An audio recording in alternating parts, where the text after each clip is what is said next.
I don't know if you've been waiting for this, but I thought I'd give an update. I've been doing some small updates throughout the year and my monthly updates about public school, but I thought I'd give you an update now as we are ending the year of our first year back at public school for my oldest daughter. All right, so like I mentioned in my intro, we are now almost a year into public school, and so I thought I'd give you an update in addition to what I've already done, and just kind of go through some of the things that we've loved about public school and some of the harder things that we've had to adjust to. And so I'm just going to kind of go through it. And so ultimately, we've had a really good experience. So, and I've explain that we are now going to send our second child to public school next year. And so I just kind of want to share some of my thoughts and some of the things that I have actually kind of realized, even lately. I think the biggest thing for me has been lately now, as we've made the decision to send our second child, and I was almost realizing like, oh my goodness, like I might not be homeschooling next year if my youngest really wanted to go next year too. She doesn't. We're going to still homeschool next year. But I think the biggest thing for me that I've learned in this is that while I am so thankful we've homeschooled, and while I still love homeschooling, and I'm really glad we are doing it and have done it, I am really thankful, first of all, that we listened to my oldest daughter when she wanted to go last year. I really wasn't sure if she was ready or if I was ready, and we had tears and I'm really glad we listened. I'm really glad we pushed for her to become a student this year at public school. She has had a really great year, and it has really been good to see, and it's been good for our relationship, and she has just flourished, and I'm going to share some of those things in just a little bit. She has done great, and I really think it's helped our relationship because she's in the teenager stage where it's like, I am the bad person, and so I think that has been really helpful.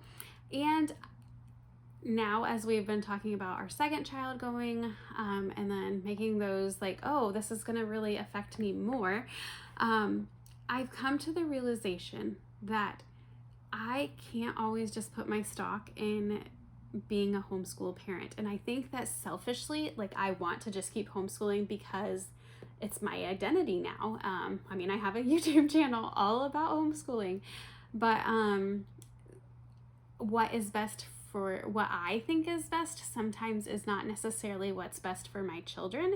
I have to just trust, and that has been a big thing this year, of trusting that my daughter is safe and that she is learning the things she needs to learn and having the experiences that she needs to have. So that is just something that especially this week, I've been really thinking about that. Like, selfishly, I want to just homeschool forever, but it's maybe not what's best. So I know that that's not the same case for everybody, but that is something for our family that we are exploring and stuff. So I don't know how long I will homeschool my youngest. She might eventually go to school too. So, but at this point, we are not sending her next year. So some of the harder things that we have dealt with public school, multiple things. We live out of district from the school that she goes to. So we live only like 15 minutes away. It's in the town that my mom lives in, and it's in the town that we go shopping in and things. But we live out of district, so there's no busing to our house. And so I have to wake up and take her to school. And if there's been a few times I've been out of town, and so my husband will have to get up and take her to school. He works from home, so it's not a big deal. He just doesn't wake up as early as we do usually. And then, or my mom has had to do it, but she lives in the town where the school is, so she's either staying overnight here or driving here in the morning. So that bit has been, I would say, one of the harder things, but not impossible. With that, we do have to leave our house at a certain point. We cannot like past about 7:25 is like usually my limit. Like, we have got to go or you're gonna be late. And there's been a couple mornings, but for the most part it's been okay. So we've been doing a lot of driving, more than usual. Next year is gonna be the same thing. So that has been one of the other things that we realized early on, that there were like signups for clubs or different things last spring. So before she was even enrolled, there were signups for different things for the fall that she missed. And so she wasn't able to be, like, she really wanted to be in student council and things. She couldn't be in those things because it happened previously. So, and like, there was some fall sports. She's not really a sporty person very much. So that was a difficult thing for her to, like, it's not fair. And like, sometimes things aren't fair. She's also had to, like, we've adjusted to like sleep schedule, adjusting to an actual schedule, and then it changes, they adjust it sometimes for different activities and things, or if there's a day off. So we've had to adjust scheduling. Snow days, we've had to learn how to deal with those. We have had to adjust to sickness. It's been interesting. She actually, especially in this fall, she was not really getting incredibly sick much after about the first month or two. She did get like some colds and stuff for the first month or two. And at first, I think it was like an adjustment for her because she's used to like having a lighter day at home if she didn't feel well. And she might not have had a fever, but she just didn't feel well. And like, so she went to the nurse's office a few times in the fall, and the nurse was like, she doesn't have a fever. And I said, I kind of emailed the nurse and I was like, I think she's just having an adjustment time of like when she's not feeling well, she feels like maybe she shouldn't have to stay, So we worked, like, she's done well. She has missed some in the spring with some sickness, but she has trudged through, like, even on days that she doesn't feel well, she has adjusted and is attending on a regular basis. So another one was adjusting to homework and tests. She's had to do state testing, which isn't actually new to us, but they've had some checkpoints this year, so she's had a little bit additional state testing. So she's had that, and then also like just homework, a lot of homework at night sometimes, and just studying for tests and how we do it, and that's been a big adjustment for her as well. There's been some other things. It's just really funny. I think she's had to adjust also to friendships and drama. Like, we've not really had to deal with that quite as much until like this year. There's been, sometimes she's like, oh, this drama happened today. I'm like, yeah, so it's been interesting. And even I mentioned safety as well. There was one day that there was a possibility of a bomb threat. I don't think anything came from it. They, checked it really well, but she was very scared, and we did keep her home that day just because we didn't want her to be panicked all day as well. So we're just learning from all of that as well. But honestly, I will just say, like, the school system you're in, the town that the school is in, is very safe. It's like a very well-known safe area. So I'm actually not too concerned for safety, but I mean, honestly, anything can happen. So we are aware of surroundings and things, and just teaching her about those scary situations sometimes. So she's also had to adjust to teachers and just learning the personalities of teachers. I mean, I've been her teacher for many years now. She's had some favorites, some that are like a little bit not as much of her favorites, and just adjusting to them as well, and like even their teaching styles. Some of them she doesn't like their teaching styles, so it's been an interesting thing for her to work on as well. So now I'm going to move into the positives. There are a lot, and I'm really I just can't get over like the things that she has gotten to experience and do this year. And just she has made, so one of the things, made friends. She had some going in from church and from plays, but she's made more friends. She went up to some girls that she knew were in her choir. She went up to them at lunch and said, "Can I sit with you?" And I was like shocked. I'm like, I always hated lunch and like not knowing people, but she was not nervous about that. She's made good friends.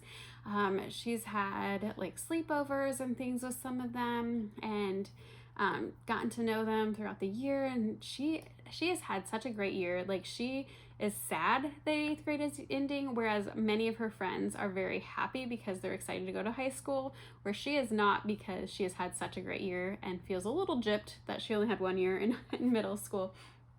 So we've had that. She's gotten to experience dances. She did go to one in the fall, and then she has one this weekend for the 8th graders, and so she's actually got a date and everything, so excited for her that she's experiencing this. So that's fun. Another thing that, trips and different activities that she's been involved in. So they had a field trip to like a local movie theater.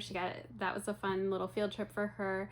She is going to Washington, D.C. for 8th grade, and that is exciting, a little nerve-wracking.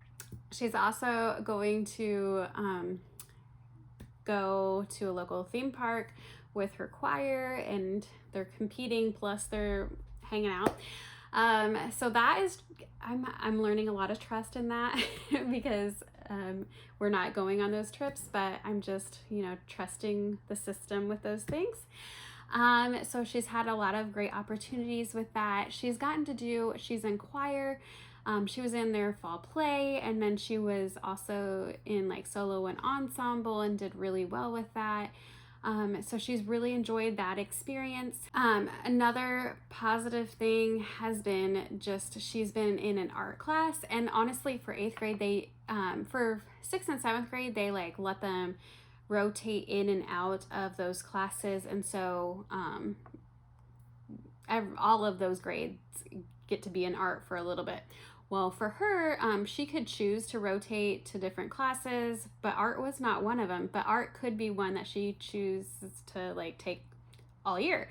So she chose that because she has always had an interest in art, and it has really been so good for her. Really challenging for her and teaching her different mediums, and she's been successful. She's won some little prizes and things. We just had an arts showcase where the choir sang, but also she was painting on the spot, and then she was showing some of her art as well. It was hanging up, and it was just really awesome to see. And so I'm excited for her to continue that passion in high school as well. There's some more opportunities for art classes. So at first, her high school schedule didn't have an art class listed, and she's like, I don't think I can live with a year without art in school. I need it. And so it has been a good outlet for her. She has developed some like favorite teachers, and it's fun to hear her talk about them. And then early on, like the 3rd month that she was in school, I think it was October, she won a Student of the Month, and that was kind of crazy for 8th grade. They have a girl and a boy for each grade, and so that was really like pretty crazy because that was only her 3rd month in middle school, and like there was other opportunities for other kids, and so it was really neat to see that she was successful already.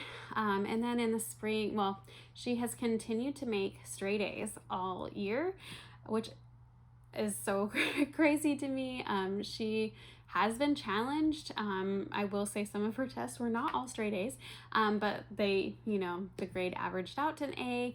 And then she also got into the National Junior Honor Society, and it's kind of interesting because there was only a few 8th graders that got in this year, because most of them got in last year as 7th graders. So she is the one that got in this year as an 8th grader, and that was really cool to see her succeed in that as well. I think there's probably way more, but those are some of the best things. It's just, I know, as a parent, it's so fun to see them succeed and to find what they're passionate about, and just the pride that comes with watching your children. I know my Facebook feed on my personal page has been just full of pictures of her and different things that she's been doing this year.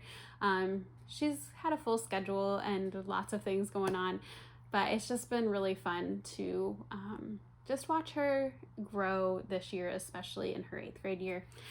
So that is pretty much our update. Like, we have had a really good experience, and I'm looking forward to next year. It's going to be crazier because now I'm going to have 2 to drop off in the morning, 2 to pick up in the afternoons, and plus the activities that they're going to be involved in. But I'm excited for what's to come next year, and then also just cuddling with my youngest and enjoying homeschooling with her. Let me know if you have any questions that I can answer about this whole half homeschooling, half public school life. I can help answer that question. It doesn't have to be all or nothing. You don't have to send all your kids. You don't have to keep all your kids home. Adjust it for your family. Make it work for your life and your children and your family. I hope that this was helpful, and I will talk to you later. Have a great day.